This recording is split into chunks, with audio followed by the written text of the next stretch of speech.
Good, okay. Well, thank you, everybody, for coming to this session. We really appreciate it. I think it's a topic that is misunderstood and incredibly important. I was reading a survey recently saying that the number one reason that students don't go to college these days is cost.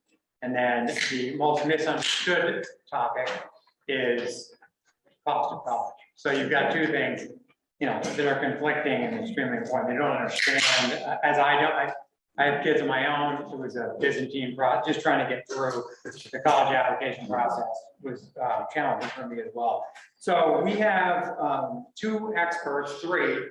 Leroy Nesbitt, the CFPS program director, has done a lot of work in financial aid expert. He is a financial director over the years. I'll let him talk a little bit, but he knows a lot of what's going on currently. And we've talked recently about it's a difficult time, right? With everything going on, we actually feel like it's an advantageous time for students. Colleges, in many cases, are desperate for students and are willing to negotiate, talk about different pricing. We think it's actually a pretty unique time. So I'd like to introduce Tim Ranzetta is co-founder of Next Gen Personal Finance. So it's a national organization. And Yaneli Espinal, the director of educational outreach, she has come to the North Country and spoke to many of our schools that we've been. Yeah, she did a phenomenal job. They still talk about it, and she has her own story, very compelling. But one of their main goals is through legislation and other matters, and I'll let them talk more about it. Tim especially is very insistent and really feels like having financial aid be part of every student's education. In classrooms, have a class about financial literacy, not just how do you pay for college, but how do you save money through life. I mean, there's numbers out there that, if you followed certain financial guidelines, you'd save $200,000, $300,000, $400,000 throughout your life. So they're very dedicated to helping young people understand that, the ways to save money and get to where they want to go. So I'm going to turn it over to you now. They have a presentation. I think you're going to find really compelling. I want to open it up to discussion after that. So, Thank you so much. Hi, everybody. I'm so excited to join you all. We're going to try something here, and bear with us. If it doesn't work, we have plan B, but we think it'll be most interactive and engaging for everyone to join us in a platform called Nearpod. So if you're with us virtually, I'm dropping a link in the chat box that you can click on to join the Nearpod platform. If you are not with us virtually, if you're live watching the presentation, I'm going to go ahead and share my screen, and you should be able to see how to join us in Nearpod. So you can actually just pull up, if you have a device, your laptop or computer or phone, you can type join.nearpod.com and join us with the code 5P6Q9. If you have no device and you're like, well, I don't have a device, it's okay. I will keep the slides up so you can still follow along visually on the screen. It just means that you won't be able to engage with the links and click on things, which is just the most fun. So we'll give you a minute here, see if you can join us in Nearpod. I see we already have 2 people in Nearpod, which is great. So it's working for some folks. And then after just, maybe just a couple more seconds here, we'll go ahead and jump in and get started. In the meantime, I suppose we could introduce ourselves a little more formally. So my name is Yaneli Espinal. I get to work with Tim, who is an awesome partner in our financial education work. He created NGPF, which is a phenomenal nonprofit where I get to help train teachers and prepare them to teach students about personal finance and teach all the things that everybody says they wish they learned in school, that I wish I learned in school, like banking, budgeting, credit, paying for college, investing in the stock market to build wealth, insurance, taxes, entrepreneurship. So it's an amazing organization that I get to work with and do this fabulous work of helping teachers prepare to teach students. And we'll talk a little bit about that towards the end of our presentation, all the free stuff that we have to offer that you can check out on our website. I will hand it over to Tim for an intro from him. All right. Well, I'm one of the luckiest people in the world because of this amazing team at Next Gen Personal Finance. So it's a nonprofit I started about 7 years ago. And frankly, the impetus behind it came from a previous business I ran called Student Lending Analytics, where I really spent 4 or 5 years really trying to get a handle. The term Byzantine comes to mind in terms of understanding the college application and financial aid process. And after many frankly, tearful conversations with parents and students over the years, talking about the situations they found themselves in, sophomores or juniors with extraordinary amounts of debt and already feeling the pressure. I said, we have to. Nobody seems to have an incentive to bring this education to people before they sign on the dotted line. And so that was really one of my main motivations was, how can we ensure that people don't get stuck in these situations, but are tackling it in a really positive, collaborative way. You know, it's a family decision ultimately. And so that was why I got NextGen started. So I'm really excited to share with you today. Yaneli and I put together a deck to talk about, you know, how can we in this environment try and minimize the cost of going to college? Because this is a new normal, so to speak, in terms of where we find ourselves. So we're excited to go through this. Awesome. All right, we've got 17 folks in Nearpod, which is a great start. So we're going to go ahead. I am going to just quickly share the intro slides here in Nearpod. We'll kind of let you know that we have Zoom where you can see us and hear us and ask questions, but we'll also use Nearpod for the instructor guided presentation slides. So I'll just navigate forward on both and follow along if you're visually looking at the slides, but if you're participating in Nearpod, you can actually click and interact in some of the parts as well. So just obviously as a disclaimer, we are a nonprofit education company. We are not giving financial advice. Everything here is for educational and informational purposes only. And our objective is really to help you explore new data and about that kind of talks about college enrollment right now, and also share some resources that can help you support planning to pay for college. So we'll think about questions like, is college worth it? Considerations for how to make a plan for yourself and your family to actually pay for college that's realistic for you. So I'm going to hand it over to Tim to kind of go through some of the stats and figures, and then we'll switch gears to resources shortly after. All right, thanks, Yaneli. So, you know, this question of, is college worth it? Here's some data. It comes out every year from the Bureau of Labor Statistics. And what they do, there's two parts to this chart. One is an earnings chart. The other is unemployment rate. So this is 2020, right? This is the beginning of the pandemic. And you can see vast differences. Well, first of all, when you look at weekly earnings, you know, bachelor's degree being a 4-year degree, you can see pretty dramatic differences in terms of, you know, those with a high school diploma versus a four-year degree. You know, it's almost a doubling in terms of the amount of income. Now, this is, again, is median. And so I think that's an important point to make. And we're going to see exactly why in a moment. The second is unemployment rate. Like, we are in a knowledge-based economy. People get paid for skills that they develop. And so you saw, you know, when the pandemic struck, many of those lower wage jobs that are available for folks with a high school degree or less were the first to get laid off. And so you see unemployment rates basically double for those who didn't have a bachelor's degree. I think the other interesting point to look at here is when you look at some college, no degree, you know, the job market, employers don't value some college. They want to see an associate's degree, or they want to see a bachelor's degree. You see a dramatic difference. So in other words, you're not getting paid for some college. And that is usually, when we talk about student debt struggles, it's often those who start but don't finish. So you do want to make sure when you're thinking about this college decision that you're prepared to go the distance, because the folks who struggle most with student debt are often those that don't finish, not those with huge balances. You know, those make the headlines, but those are still a rarity. When you read about somebody with $100,000 in debt, that makes for a great headline, but that is a really small percentage of folks who actually get burdened by that amount of student debt. So I provide an example here. So there's a great source. There's never been better information available to you as a student as well as a parent to kind of dive in and understand at a school level.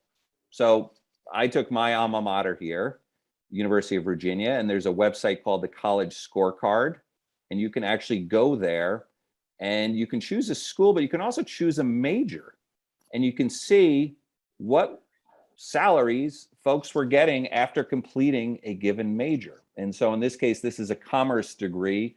Virginia has an undergraduate business program. But the other thing I want to point you to is the salary after completing. That's a really wide range.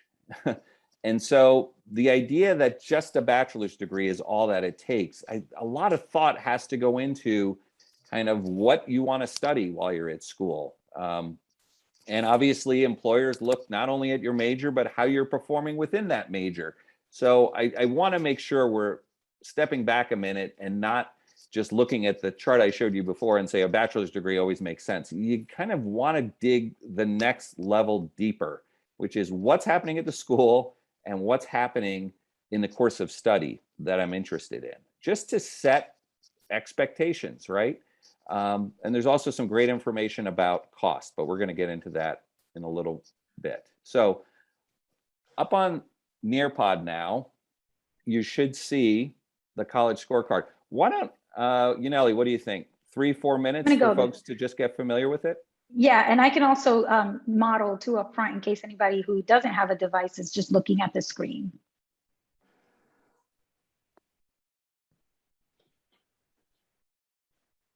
So if you're in Nearpod, you should be able to click on that link, open up the scorecard website, and then you can actually type to search and play around with the tool for a minute or two here. And then we can also just like model up front. Maybe Tim and I could kind of do an example for folks to see.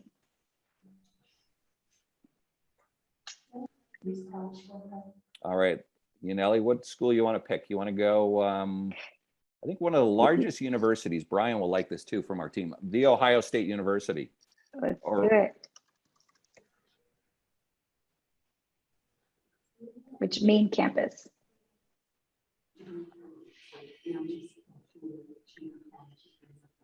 All right, here we go. All right, then if you click on Ohio State University main campus, I think it'll give you additional data. There we go. There we go.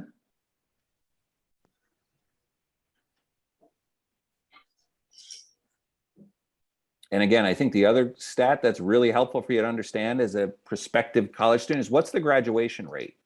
Why that's important is I think I'm a big believer in culture on college campuses.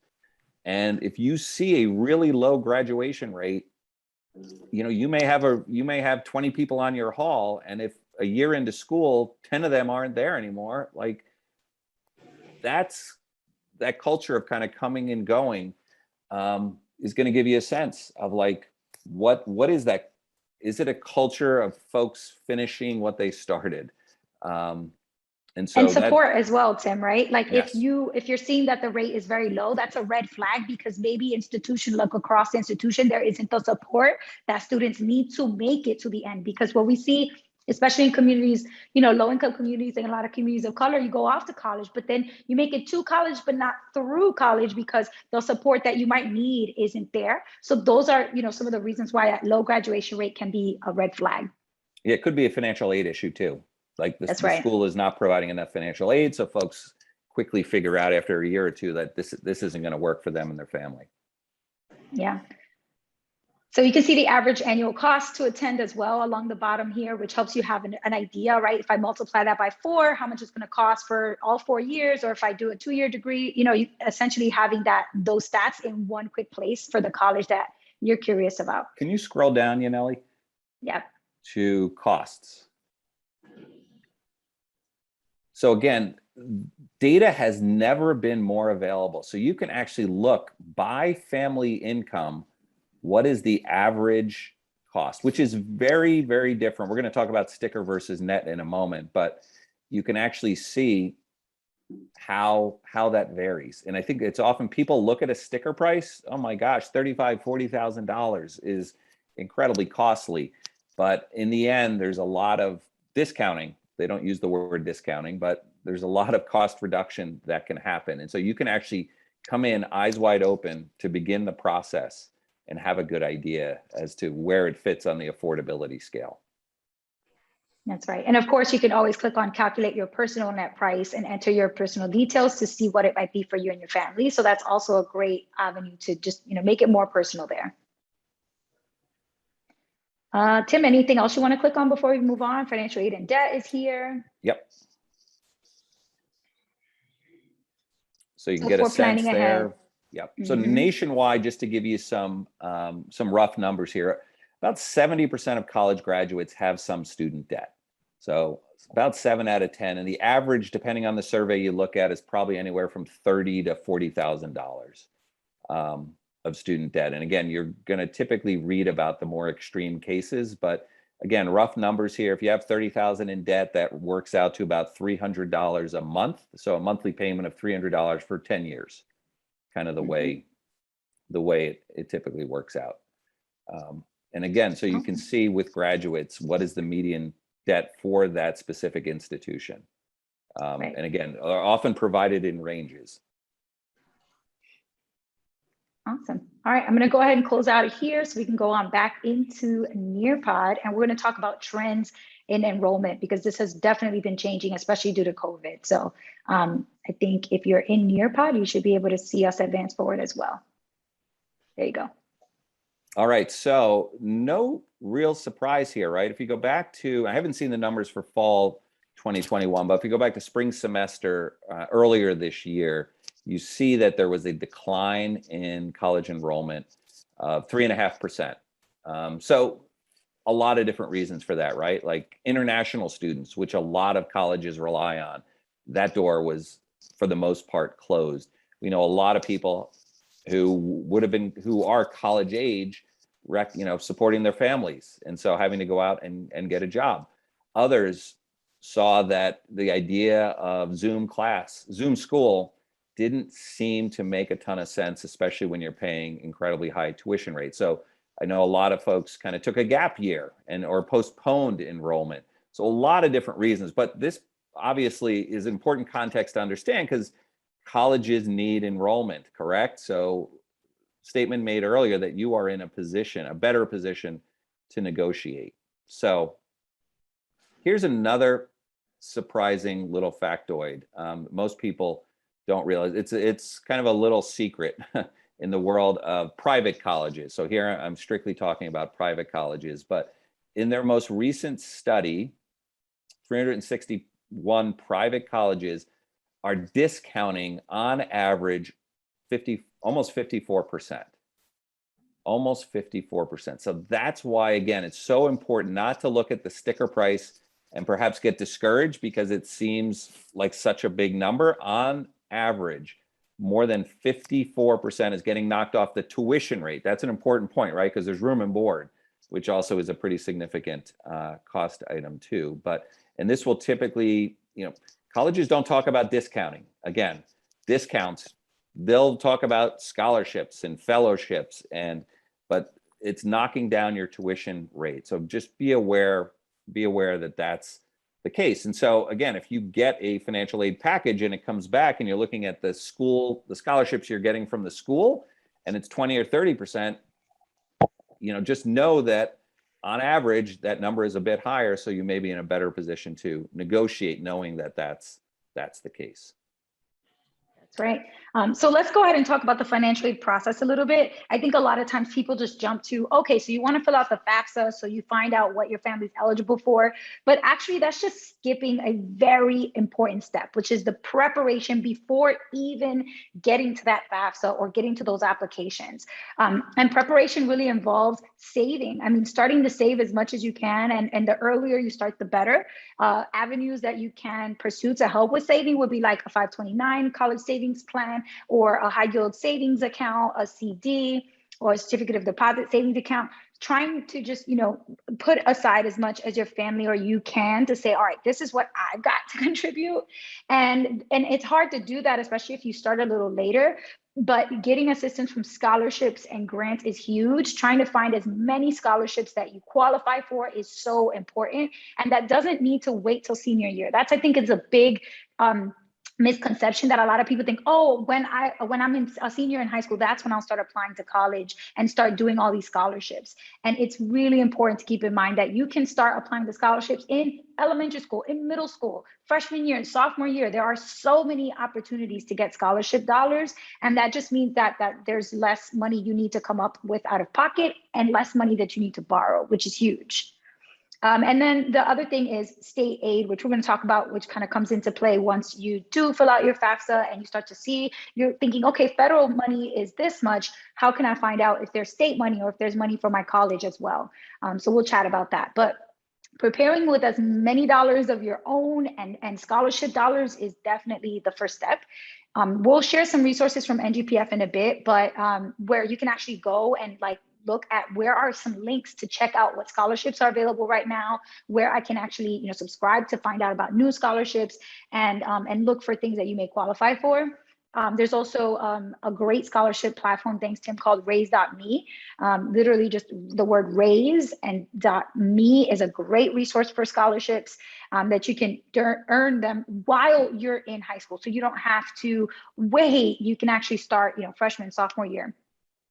So then the next step after preparation, which again is a key step that we shouldn't skip, we should really be talking about more. After that, then is FAFSA, right? Comes a day where you actually do want to apply to college. And the first thing is to apply for free federal aid, the free application for federal aid. Because if you don't, you're essentially just saying, I don't even want to try to see if I can get some aid, whether that's through grants or through low interest rate loans.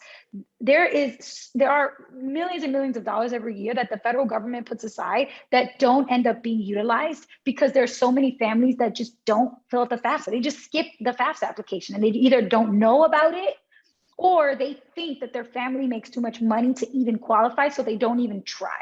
And those are two huge mistakes that we want to stop people from making. Even if you think your family makes too much, it doesn't hurt you in any way, shape, or form to fill out the FAFSA and find out. And if you don't get aid, okay, big deal. But if you do, it can be a huge help. So filling out the FAFSA is key. It opens every year on October 1st. And every year that you expect to continue to pursue your education, the next year, you should be filling out the FAFSA. So if you're a senior in high school, you fill out the FAFSA. If you're a senior in college, if you're going to continue to do a master's program, you want to fill out the FAFSA. If you're graduating and going straight into the workforce, you don't need to fill it out, but it really depends on what you're doing that following year and if you expect to get aid for college in that next year.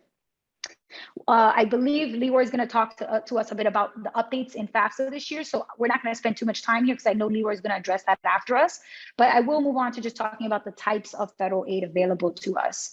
Right, one of the key things to recognize is there are grant dollars, which is free money that you can get that does not need to be paid back to the government. This is great, but you've got to fill out the FAFSA as soon as possible. Like October 1st, it opens. Don't wait till the next, to January, February of the next year. Like fill it out as soon as possible after October 1st, because the funds are going to be starting to get depleted the more kind of people start applying. And so you want to be, it's first come, first serve. So you want to be first in line. So the earlier you can fill that out, the better off you'll be in terms of finding out what grant funding you're going to get and what low interest rate loans you may qualify for from the federal government. There's also going to be work study on there, but work study can be a bit tricky because some people just assume that that's an aid that they're automatically going to get, but it's not. You actually have to set up the work study program through your school, through your college or university, and you have to actually work to get those funds. So you'll work a job on campus and sort that out that way. All of this information is on your award letter. So it is really important to take a detailed look at that award letter after filling out your FAFSA to see what are the grants, the loans, is there work study that I'm eligible for that the college is offering me, and really just take a look to see what's the full picture, because that's really the key. And then once you have a good understanding of that, the last step that people often take is going to the college and university to see what else they might need to do there. But I think it's key before just like assuming that that's it, that's all you get on your aid, to actually go through in this specific order and make sure you've checked every box in this order before jumping to conclusions or assuming that that's all the aid you get. So first things first, as we mentioned in the preparation, scholarships and grants is number one. That is the first way that you want to accept money or apply for money. The second thing would be work study. So before any federal loans, because work study is money that you're earning, and so you're not borrowing it, which means that you can avoid debt if you can set up work study. So that's why work study kind of comes next. Then you have different types of loans. So number three is subsidized federal student loans. And every time we work with students, I always tell students to picture the word subsidy to mean a bag of money. So like just picture the little emoji with like a little money bag. That's a subsidy. And what it means is that that amount of money is going to be equal to the interest fees that have accrued while you were in college. So say you borrow $10,000 at a 5% interest rate. Your principal, your original amount is $10,000. But each year that you're in college, interest is accruing on top of that $10,000. So you'll graduate owing more than that. But if you have subsidized federal student loans, then that interest that is accruing will be paid with that money bag, that subsidy that comes from the government. So you don't have to actually worry about the interest. Your focus is just making sure you tackle that original amount you borrowed of $10,000.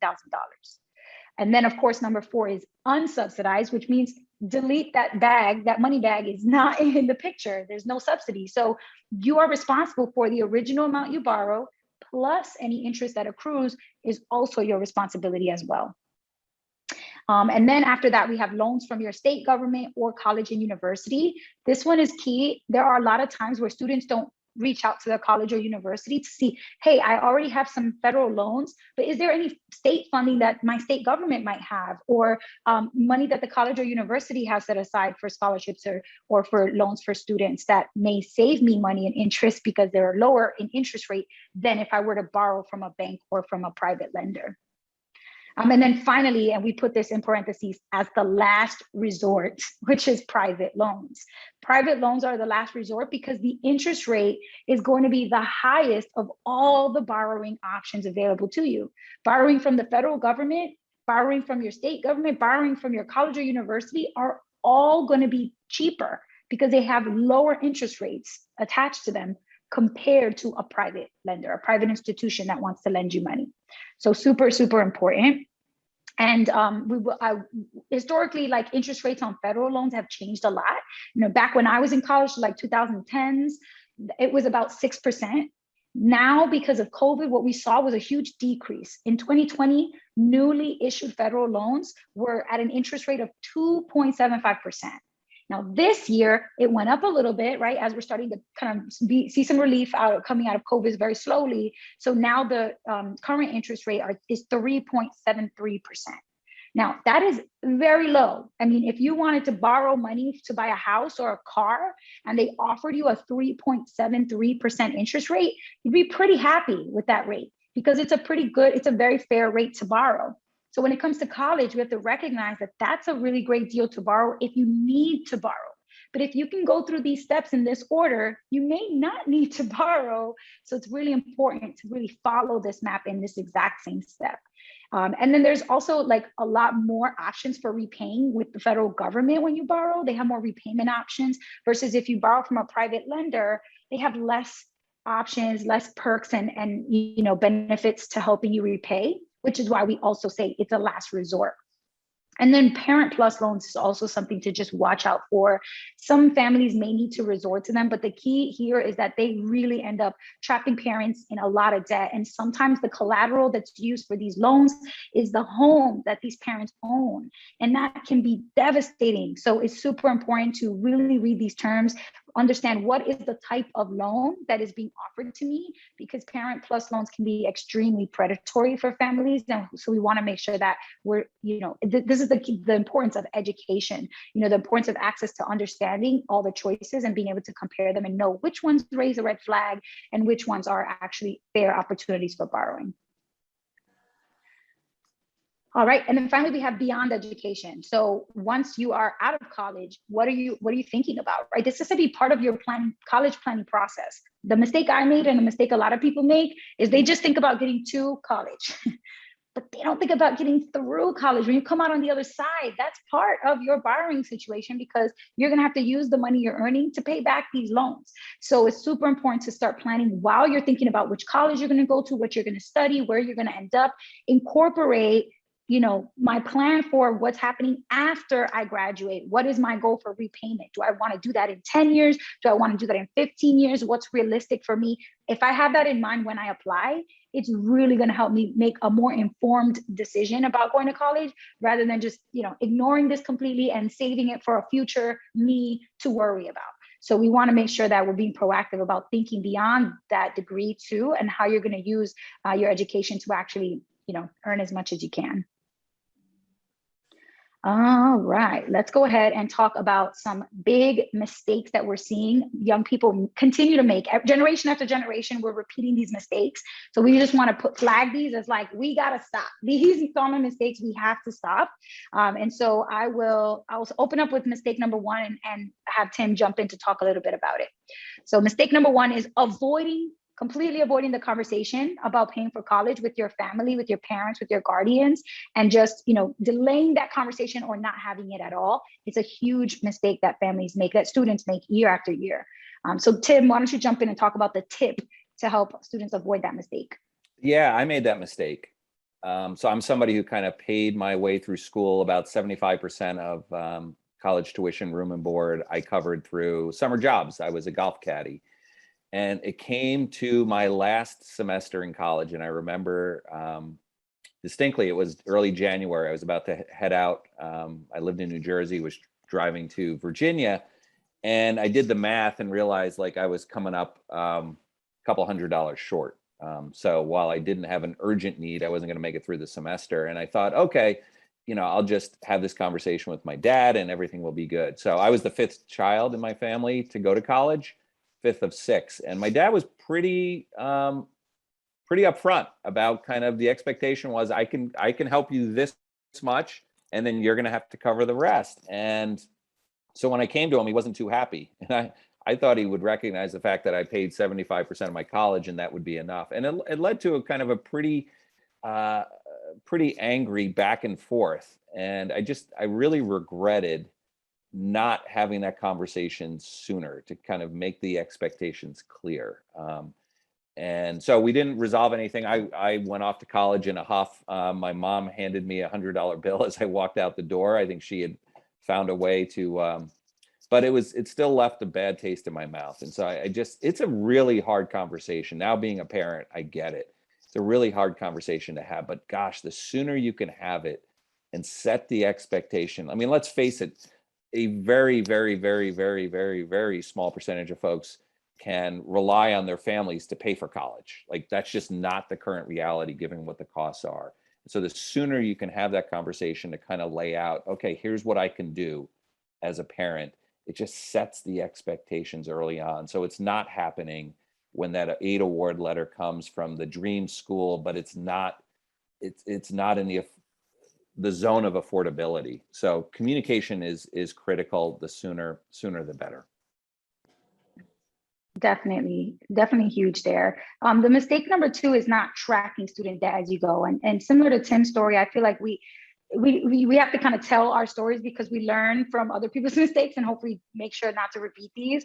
So in my case, I learned while I was in college about interest accruing on debt. Now, I was very fortunate to not have a lot of student loan debt because I got a lot of scholarship money, but I did have a lot of credit cards and I was misusing them to just, overspend, buy things I didn't need and cover some of the things I needed. But I didn't realize what was happening with my interest accruing so much while I was not making aggressive payments.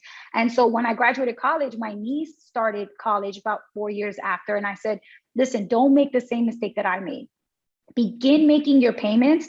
Try to knock at least just the interest off of what you owe, because that can help, just really relieve a lot of the stress and keep that amount, reasonable in terms of what you expect. So if you borrow $10,000 when you start college and then you graduate college, you're expecting in your mind to pay back $10,000 because that's what you borrowed. But what we're missing here is the education around how interest actually accrues every single day while you're in college for all those years, 4 years. And oftentimes when you look at the terms and conditions or you look at the paperwork and the education around student loans, the language being used is you don't have to start making payments until 6 months after college graduation. But that does not benefit you as a borrower or help you at all, except the fact that you're delaying the inevitable, which is to start making payments. And the company that lent you money or the government is actually able to start, making extra money off you by charging interest. So the big tip that I gave my niece is I told her, log into your student loan portal your first week of freshman year, find out what your username and password is. And if you don't know what it is, you need to contact your financial aid office and get somebody to help you figure it out. Log into your student loan portal and look at the interest charges for this month. So she logged in for October 2021 and sees the interest is $22.50.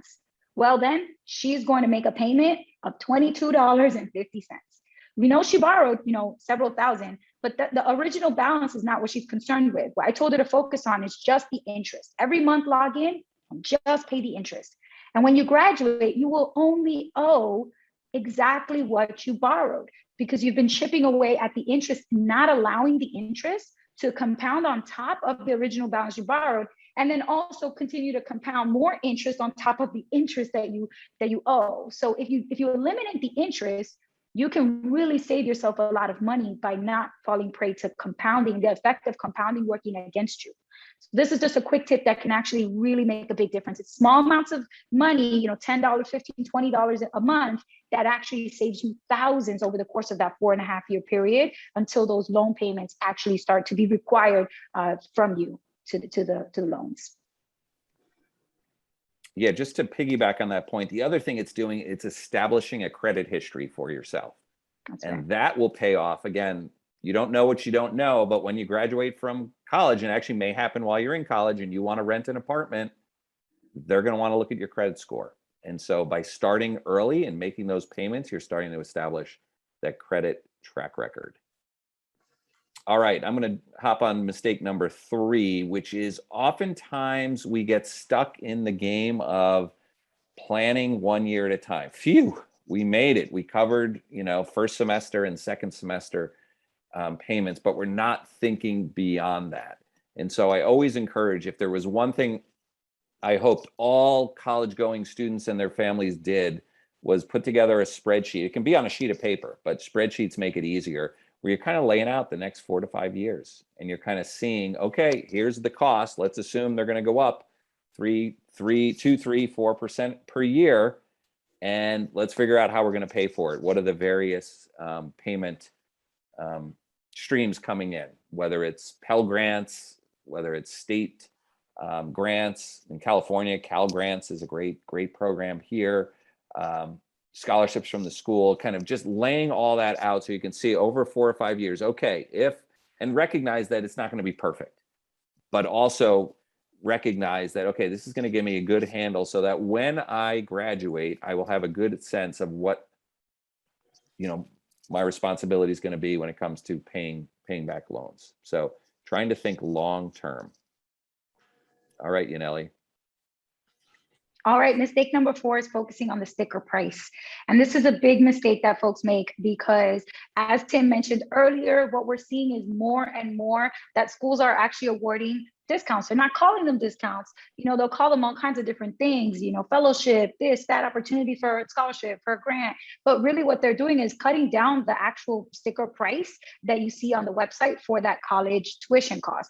And so what you actually want to do is really focus on the net price. The net price is what you are actually responsible for paying, which is taking the sticker price to start with and subtracting any scholarships that you've been awarded, any grants that you've been granted. Remove all of that because that's free money that you don't have to pay back. That's going to be removed off that sticker price. And that will allow you to know what the net price is, which you then have to come up with. And then you can attack that net price with, loans or with, the savings from your 529 plan or from your savings account or from families kind of coming together and, pulling together a college savings fund in cash, right?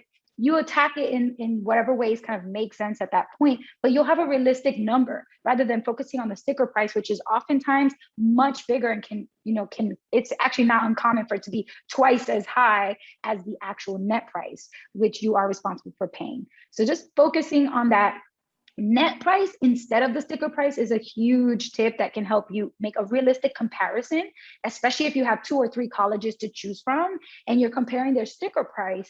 You're not making the comparison that's really actually valuable in helping you make your decision is to compare them based on the net price. So here you can see again that tool that we refer to from the College Board. It's got all of that information. So you can actually go in there and calculate your personal net price for each of the colleges that you're considering, and then compare those choices rather than using the sticker price. It's just not the right comparison tool to make a realistic picture of what you're responsible for coming out of pocket to pay for your college education. So be really proactive in using these tools and links. They're resources that are available to all of us, and they're free. So there's no reason why anybody should be going off to college without having used these tools to make their decision first. All right, I'm going to hand it over to Tim to talk a little bit about NGPF and why it's so important that we include paying for college as one of our main units in our curriculum for personal finance. Thanks, Yaneli. Yeah, so our mission as an organization is what we call Mission 2030, which is within the next 9 years that all students will take a 1-semester personal finance course before they graduate from high school. So where we are today is we're getting close to almost, it was 1 in 5 until recently. We've seen some great momentum across the country with several states, the latest being Ohio, to guarantee that every student will take a personal finance course. New York is still, there's some legislation kind of floating around, but in terms of the number of schools in the great state of New York, not many are currently offering. There's some pockets actually up in Rochester and the Buffalo area, but it's something we believe so strongly. And one piece of this is the fact that when you look at, well, I'll give you California's numbers. It's about 1 guidance counselor for every 800 students in the state of California. Think about that stat for a sec. 1 guidance counselor for every 800 students. Do I think students are getting the information they need to make the most important decision they'll make, which is, what am I going to do after high school, right? And so personal finance, because we have a significant unit paying for college, ensures that students and their parents are getting the information they need to make better decisions. And so if you're an interested parent, if you are a student who believe, you know what, this ought to be something we're teaching in high school because it's relevant, because it's current, because I know it's going to have an impact on my life. We've created a lot of tools on our website, and we've seen, Yaneli led a student panel. She facilitated a student panel on Saturday that was just awesome. Gen Z cares about their personal finances, and they are advocating so strongly. We've seen so many examples of student leaders going in front of school boards and saying, we need this. We need to have this. And I'll tell you, it's hard for adults to say no to students, especially when they're as passionate as what we've seen. So we're seeing a lot of kind of grassroots support for this.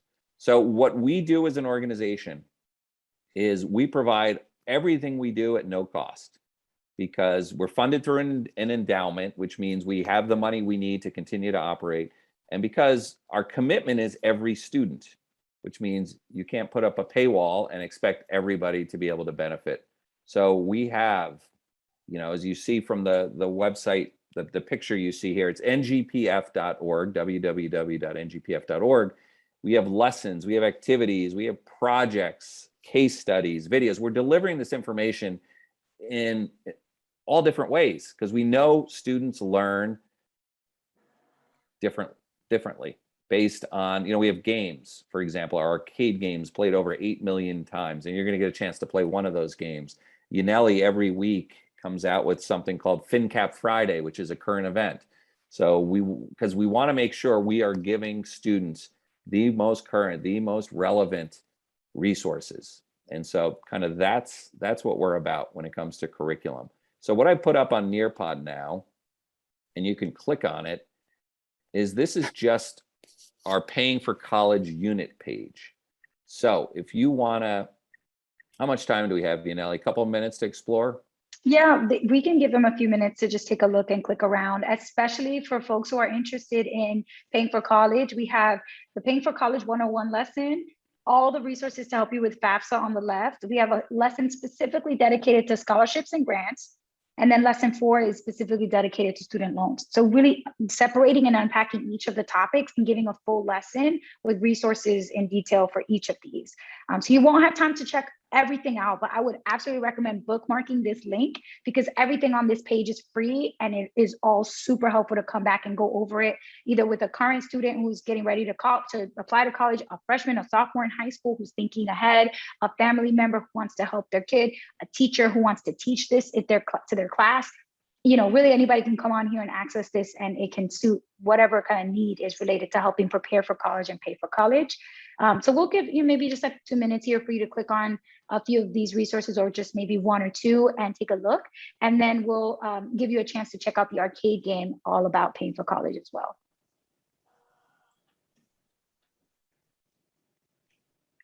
And while you're looking around to think about, want to open up the questions, that's a lot to digest.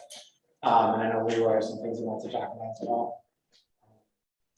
And I do think there's, to me, these resources are amazing, and Nellie has gone into schools and really compelled kids to think more about it. I'd like to hear from you all too, and to talk a little bit more about students that I come across that they can't get their parents involved. They want to go to college, their parents aren't involved. They for whatever the reason is, and how to have that conversation. And I know Nellie has talked to, and Tim as well, to a lot of students and families to kind of get past that. I mean, we've been in schools where I would say 20% of the kids are on the fence. They're thinking about going to college, they're not, and they just need something to get them over that, to kind of just think about it more financially in the reality of it. And I'd be curious to hear from you, Nellie, and anybody, school counselors. I've talked to school counselors recently that have, they'll present financial packages to parents, and it's on paper, and there's this fear about going certain places, or the cost isn't real, because that's a lot to take in. I mean, I'm like I said, with my own kids, just to get through it all and say, all right, what's truly going to be. I think that conversation is in fact the most important for the kids on the fence, but I'd love to hear more about that from you now, and anybody else that has input or experiences you've had with students already. Yeah. I mean, I would say the resources on here is probably a great way to start talking to your family. It's like, pull up this webpage. Hey, mom, come sit down. Take a look at some of these games. Take a look at this video. Let's go through this case study together. Like, what if this were me? Like, how would we handle, like, just really creating like a conversation around the resources, so that it doesn't feel like you're attacking your family and saying you aren't helping me, or we're not talking about this, or I'm all on my own having to figure this out, but more so, let's learn together about what opportunities, tools, resources are available for me, for us, and making it more about like, a learning experience, rather than framing it in a negative way, or in a way that might make your parents feel nervous.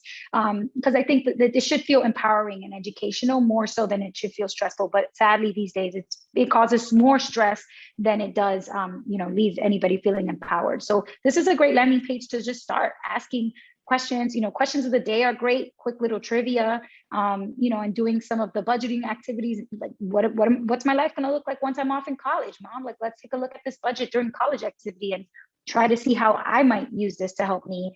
Because that's, oftentimes I think it's starting the conversation is the hardest part, but having a web page to go to say, let's talk about this, it just makes it an easy way to start that conversation. I can tell you that I use Tell us who you are and your name. I'm sorry? Tell us who you are for the audience today. My name is Sue Lapierre. I am an NGPF groupie. I love you all so much. I can't tell you how fabulous the materials are.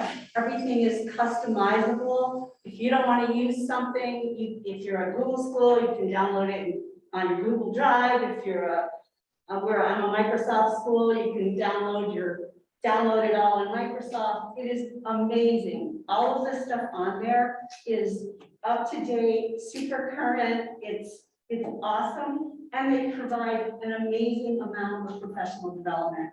I owe them my survival last year because I learned everything I knew about your pods through them. I am not a paid client, but I am so, I cannot say enough about NGPF resources and the support and the appreciation that they have for what we do in our jobs. So everything is absolutely free. And so you should go, you should log in, you should get an account, and you should, these resources, I'm in the middle of teaching.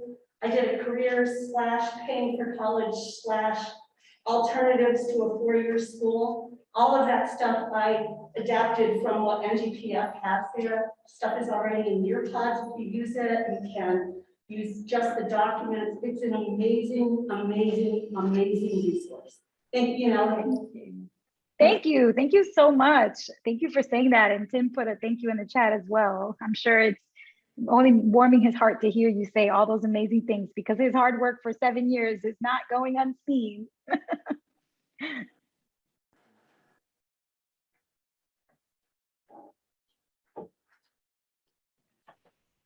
So folks, I want to give you a little time to do the next activity, which is the payback game. We have actually currently an arcade game called Payback, which is paired with a challenge, which is a scholarship essentially, but we call it a challenge. It's called the Payback Challenge. So any student who plays the game can enter in their class and submit an entry to their teacher in either a written short essay format or in a 2-minute recorded video format. And they're responding to a prompt about what they learned from the game Payback. So it is important that a teacher must do this. Like, a student can't enter the contest without the teacher submitting on their behalf. And each teacher can submit one student. And so then we're essentially collecting one student entry from all the teachers and then choosing the best entries and awarding $1,000 scholarships and $2,500 scholarships. These scholarships do not go to a college, to a university. They go in the form of a check directly to the student in their name. So the students can use this money to pay for books, for a laptop, for tuition, for whatever. It can kickstart their 529 college savings plan or be the first, installment to their certificate of deposit savings account. They can choose how they want to use this to grow it and help them pay for educational costs. And so we want to give you a chance to play the game and just, check out what it feels like to play it, and essentially plan to use this with as many students and teens as you can, because it gives them the opportunity to simulate what it would be like to be in college and to make day-to-day money decisions, and also start before getting to college, then making money choices in college, and then also at the end, if you make it to graduation, because a lot of people drop out, unfortunately, before getting to the 4th year if they are not focusing on their academics and they lose their scholarship, or if they are not socializing enough and they are dealing with severe depression. These are real issues that young people deal with, which is why they don't make it to graduation.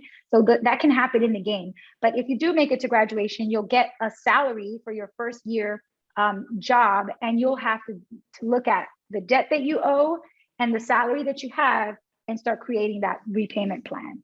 So just really a great way to take you all the way through from preparation to during college and after college. And it takes about 20-25 minutes to play from start to finish. We won't have as much time, obviously, today for everybody to play for 20 minutes, but at least just to get started, to see what, kind of how to get started with the game and how you might be able to use this with students to get them informed and excited about college. And then details really quickly for the actual scholarship contest. So it's what the game looks like. It's in the arcade, but for the scholarship, students would actually, or student entries have to be submitted to the NGPF team before November 19th.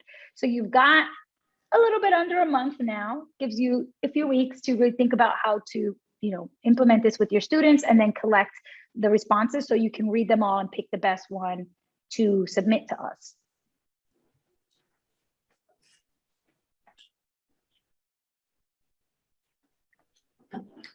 I'm going to just go through a couple screens here for folks that are watching that want to see what the game is like. So it starts with, you receive 4 decision letters and you have to choose where you're going to go. I'm going to choose in-state public school here, but you've got a couple options. And the best way to make the choice is actually to look at the balance between how much aid you get the actual cost of the school and the prestige level of the school. So what matters to you? You know, what are you kind of considering? And remembering to focus on the net price by subtracting the aid from the cost of the school to really know how much you're responsible for paying. So I'm going to go ahead and click on in-state public. Yay, I'm a skyscraper.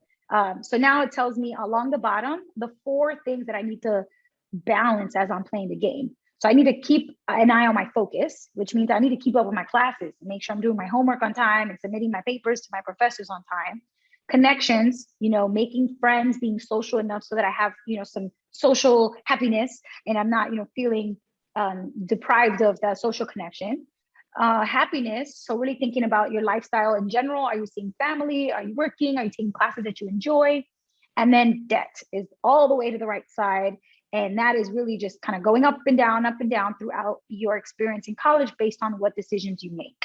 So when you hit continue, the game actually starts and you're making decision by decision. So the game is structured in like a choose your own path framework. And so it simulates like making this decision can lead to a good thing or a bad thing. And based on each decision that you make, it'll take you through the game in a different way each time.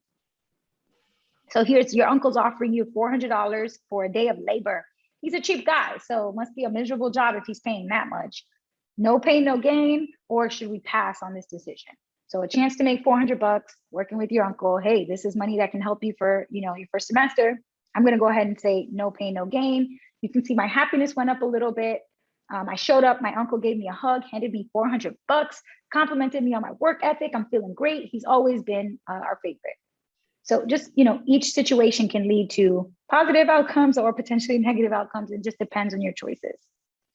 You have to choose your meal plan here. You can, you know, choose the standard plan, go with the extra hungry plan, which is popular for athletes, of course, like a bird. So I don't know if I would want to choose that, but you make your choice here and then it'll take you to the next. So you've got plenty to eat with your meal plan, but remember, it does not cover the cost of outside food. So pizza, smoothies, coffee, that kind of stuff. If it's not coming out of that school cafeteria, you're going to have to come out of pocket for that. Starbucks, that Ben and Jerry's, that Chipotle, that's not covered by your meal plan.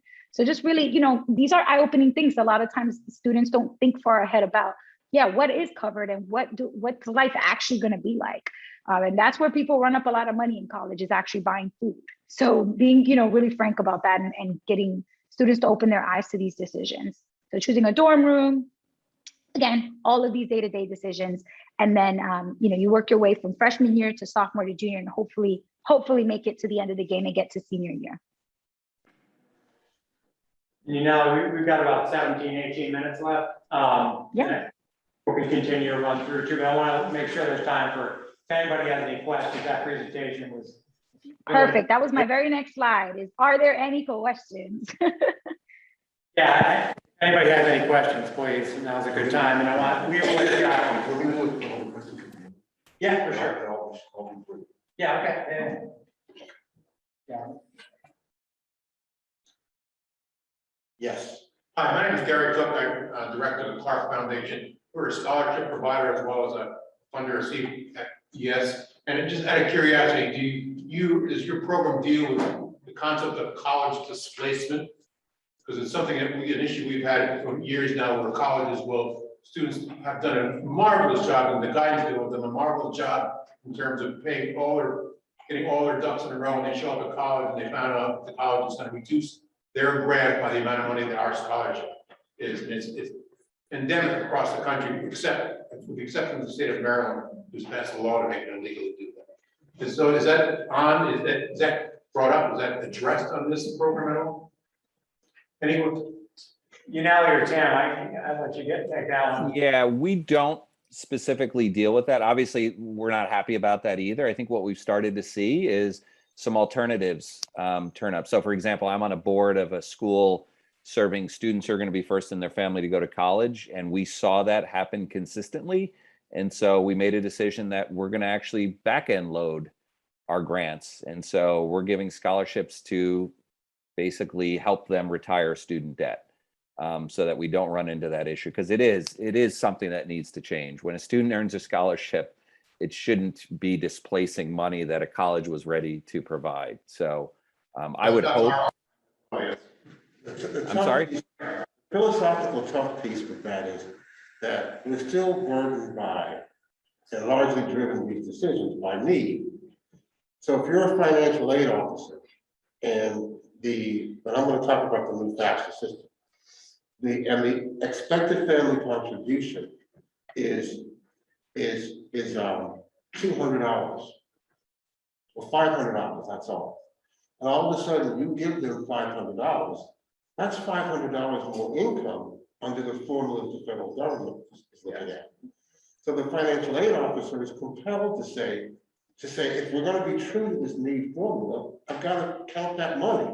So we've got to argue against this need formula. We also have, what I would say to you is negotiate. Okay, and so that's a lot of work on the organizations, but this is actually negotiable with the colleges up front. Because you can say, the kid can say, if you're not going to take this money, if you're going to take it off dollar for dollar, I'm not coming there to tell you that up front. Or can you take it off 75 cents to 25, 75 cents to 25 cents? Or can you reduce it from my loan? The argument to reduce it from the loan is the one that I see most accepted by college financial aid officers who have a heart. Because they'll take it off the loan, and that actually can be a significant thing. But it doesn't help them meet the initial payment issues that they have. No, and I agree with you. It's a big argument that we as educators need to push the small issue, the everyday issue of don't take it off, but we also need to push the issue of need-based aid. And let me jump into my presentation, because I'm going to be brief, and I want to show you something that I do. I'm Leroy Nesbitt. I am actually no financial aid expert in terms of training. I, like you, have gotten my expertise by struggling with students and families, and the year-to-year conversation of, I can't afford to go there, I've got a gap, how do I find more scholarships? That's an ongoing piece of a lot of our work. And so as a result of doing that work, and being the, as I like to say, recovering litigator that I am, I have learned to be some advocacy and some information I like to share. But mostly what I like to do with people is try to lift you up. You face a tremendous burden, many of you, who confront young people who've done what we've asked them to do academically to get prepared for college. And now someone tells them that this rich society of ours doesn't have sufficient resources for them to go and do the next thing. And as I tell our young people, you're not expected to pay for college. You haven't been working the last 18 years. How could you possibly pay for college? I tell them that this assumption in America is based on the fact that we think your parents are supposed to be upper or middle income, and they're supposed to have the money to pay for it. But that's not reality either when Yale and Harvard are $90,000. It's just not a reality. So I'm here to try to lift you up and encourage you, because you've got to encourage them. You've got to keep hope alive with young people who can't figure out how to pay for it. They're still trying to pay their cell phone bill. So how are they going to pay for 30, 20, 30, 40,000 experience? So it's important that I try to lift you up. And I lift you up first by saying thank you. Thank you for what you do for these young people. Thank you for what you have done for these young people. And most importantly, thank you for what you're going to do. Now, the pandemic was a good thing sometimes. So you all are going to be, I'm going to give a presentation tomorrow, and I'm going to say this tomorrow. Blogger and technology evangelist Robert Scobie says, change is inevitable, and the disruption it causes often brings both inconvenience and opportunity. This is truly a time of inconvenience and opportunity. But I want to take my hat off to this bald head to former Secretary of Education Lamar Alexander from Tennessee Senator. Anybody here from Tennessee?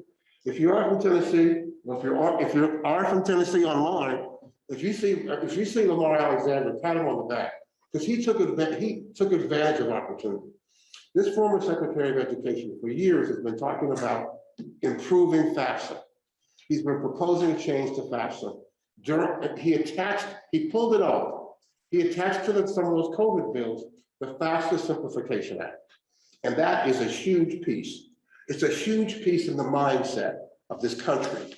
And I need you all to know enough about it to tell your supervisors and your principals to remind them about the FAFSA Simplification Act, and to tell the school districts, and then the school districts tell other people, because this is something that's been done to reverse attitudes in the 90s. It should have been done decades ago. So you need to learn about it, because you could, it's a point, it's an improvement. It's not, the law was passed last December, but it does substantial things. It reduces the number of questions on the FAFSA from 200 and something to 36. It gets rid of the draconian 90s sentiment that if you have a drug conviction, you're not eligible for financial aid. It strikes that down. It changes the way we look at the Pell Grant. It also changed this whole business of you have to fill out the selective service if you're a male in order to apply for FAFSA. That it wiped all that draconian 90s stuff out. And he's been talking about this for a while. So a couple of things about the FAFSA simplification, and all you have to do is Google it, because in the law, Congress sent a direct mandate to the Department of Education that they must conduct extensive education on this with families and communities. I'm actually going to try to convince Rick Dalton for us to put in a contract to get some of that money that the federal government's going to spend on this education to get to you, so you can do direct education. Because you know what the Department of Education is going to do. They're going to do videos, they're going to do brochures, they're going to do paper, but they can't always touch people the way they want. And I know this because I've talked to some folks in the Department of Education. They're frustrated by their inability to get into schools, but you were there to tell folks about this. The other main thing I want to say before I move to something else is that the big change for me is, you all know that phrase, EFC, expected family contribution.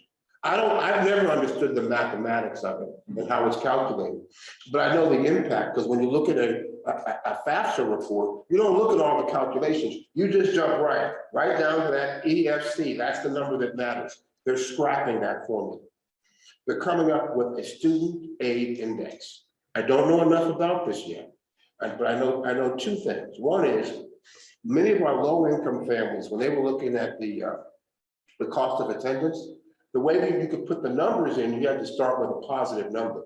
You now can put in a negative number there. The impact of that is going to mean that the cost of attendance for some of these kids will go down, because they started with a negative number. But there is a bad side to this too. Some of our middle income families that have 4 kids and did all the right things, and sending all 4 kids to school, and the EFC previously allowed you to calculate those 4 kids in the formula. They're scrapping that. I don't know why. And I don't know, because so we may have some families who have multiple kids in college who see their numbers not looking like they think they would, because they have multiple numbers, because now they're not going to calculate that the same. I'm waiting to see more about this. There's been some controversy in DC about this, because they were clear they wanted this implemented as quick as possible. And the federal government announced this summer that they're delayed somewhat in implementation. First, they said they were going to implement it ahead of schedule. Everything was supposed to be done under the legislation by 2023 or 24. Now they sped it up. Now they're slowing it back down. But the form itself, the changes to the form will begin immediately. So you'll need to learn more about FAFSA and start telling people about the FAFSA simplification. It's going to be much easier and much less draconian. Now I just want to end by showing you one of my trips. I need to tell you that I've learned a lot about financial aid from talking to the young people. I asked them one question: what kind of stuff works for you? What kind of information works for you? What websites work for you? What works? What do you use? Do you use Naviance? Do you use Raise Me? Do you use whatever? And very rarely do I hear kids say, this works for me. And what that's telling me is too many adults are involved in putting this stuff together. We need to actually figure a way to get kids to help put some of this stuff together, the information and the processes that respond to where they are. But I have discovered this. You can make this bigger. And this is something I do. And can you make it? Yeah. This is something I use. I've looked at many sites, criticized them, this, that, and the other. I'm even on a couple of committees. But this is what I like. It's called JLB College Counseling. And really what this is I'm going to show you something I do. But really what this is a way of motivating kids. People ask me, how do you help kids find scholarships? You know, the biggest problem I found is that kids don't believe they're gonna get scholarships, they get discouraged, because this is work. This stuff is hard work. To find a scholarship that you think you're eligible for, to complete it, to get the recommendations and the documents in. We gotta talk about a common scholarship application one day. That everybody fills out the same application, same data, and all the different organizations kids drawing out that data. We're gonna get there. But for now, this is one of the things and I walk kids through this. This is called JLB College Counseling. It's another one of these free sites. I just happen to like this one. And again, when I turn kids on to this seems to work. This is a page where they list all their scholarships. Can you click here? Actually, go down to November. Let's go to November. So I tell kids, go to the site, and I get on the phone with them. I say, I don't want to do Zoom. You get on a computer, on a phone. I'll be on my computer, on a phone, and I'll talk you through this. So what I show them is, here is an easy way I want you to spend 15 minutes a day doing this. Just 15 minutes a day. You go to the site, go to November, scroll down a little bit, and I say what they do on the site is they list scholarships on the site by due date. Now, we had a CFES project. I have a list that I compiled, we'll share with you, of 800 scholarships that the kids have put together from different CFES locations over the past 3 years. Because I wanted to know that these scholarships exist. You know how you go to those scholarships, some kids to a scholarship site, they click on it and they get a dead end? Once that happens, kids don't do it anymore. So it's got to be good. So click on this. So what I said is, look, you can go to this page, you can click on this scholarship right here, right? You can see what it is before, and it will open up right to the scholarship application. So I tell kids, go in the month of November, can you go back for me? Go in the month of November, and go through the list, click on, read what it's about, open to funeral service students. Who are certified. Well, you may know someone is going in the mortuary science, right? They click that on, they get the information, they can click right on the scholarship, they can see it quickly. And I asked them to go through the list and find one that they think pertains to them. I go to the bottom, go down to the bottom, up a little bit. See this right here? 1, 2, 3, 4, 5, 6, 7, 8. Those are the number of pages of scholarships for the month of November. Say 15 minutes a day. I want you to go in there, I want you to look at the scholarships, make a list of the ones that you're interested in, click on it to make sure it's good, boom. This seems to work to get them going. I can't tell you I'm not gonna tell you, oh, a kid did this and got $50,000 in scholarships, like you see these announcements and advertisements. I'm not gonna say that, but this is one of my tricks that I use with young people. When they call me and say, I want to find some scholarships, I actually just sit down and I walk them through this.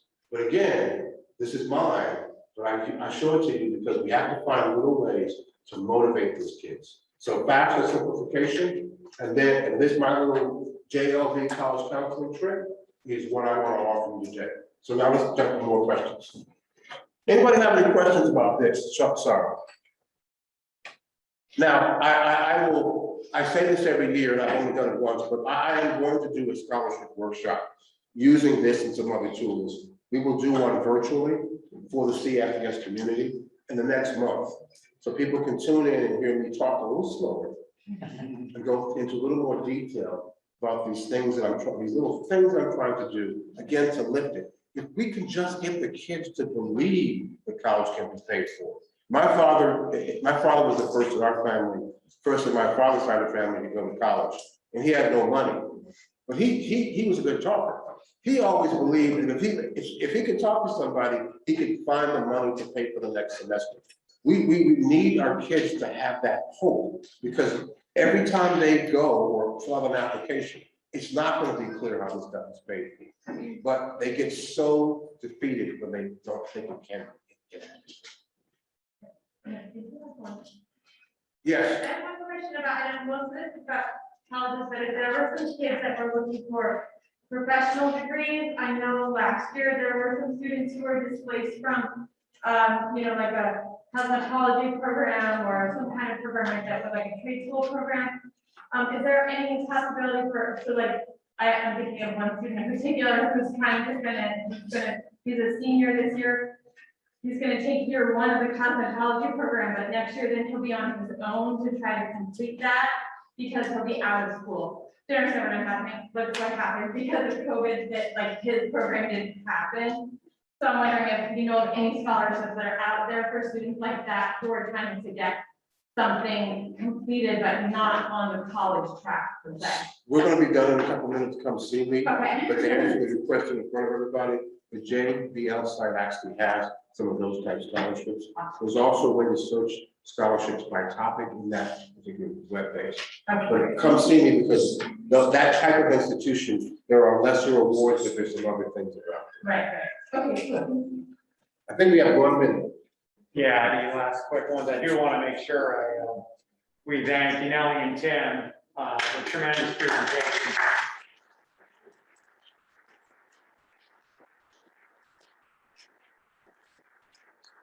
And I can attest, they're really accessible, he's gone way beyond the call.